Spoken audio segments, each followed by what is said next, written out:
এক লোক প্রবাসে অনেক বছর কাজ করে যা টাকা আয় করতেন তার পুরোটাই দেশে তার মায়ের কাছে পাঠিয়ে দিতেন।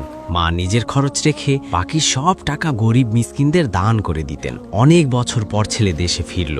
মাকে জিজ্ঞেস করলো, মা, আমি যে টাকাগুলো পাঠিয়েছিলাম সেগুলো কোথায়? মা মিষ্টি হেসে বললেন, বাবা, ওই টাকাগুলো তো আমি আল্লাহর কাছে আমানত রেখেছি। ছেলে অবাক হয়ে বলল, মানে?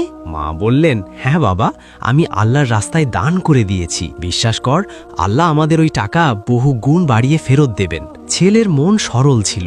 সে ভাবল, আল্লাহকে খুঁজলে হয়তো টাকা ফেরত পাওয়া যাবে। তাই সে সোজা আল্লাহকে খুঁজতে বের হয়ে পড়ল। পথের মধ্যে তার সাথে দেখা হলো একটা অদ্ভুত ঘোড়ার। ঘোড়া বলল, আল্লাহকে পেলে তাকে জিজ্ঞেস করো, আমি কেন সারা জীবন এমন দুর্বল আর অসুস্থ থাকি। আরও কিছুটা গিয়ে সে দেখল একটা মরা গাছ।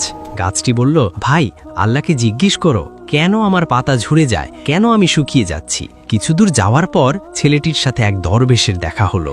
ছেলেটি তাকে সব খুলে বলল।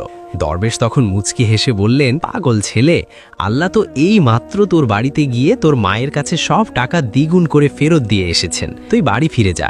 দরবেশ আরও বললেন, ঘোড়াটাকে বলিস যতদিন না তার পিঠে কোনো মানুষ চড়বে তার শক্তি আসবে না, তার সার্থকতা মানুষের উপকারে।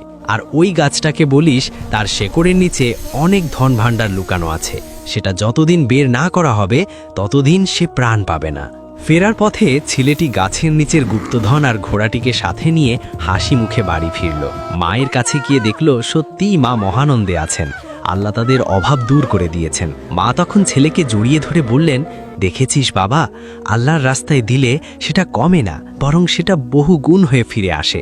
ভিডিওটি কাল্পনিক হতে পারে, কিন্তু দানের হাত কখনোই খালি থাকে না। তাই ভিডিওটি ভালো লাগলে শেয়ার করুন এবং কমেন্টে লিখুন সুবহানাল্লাহ।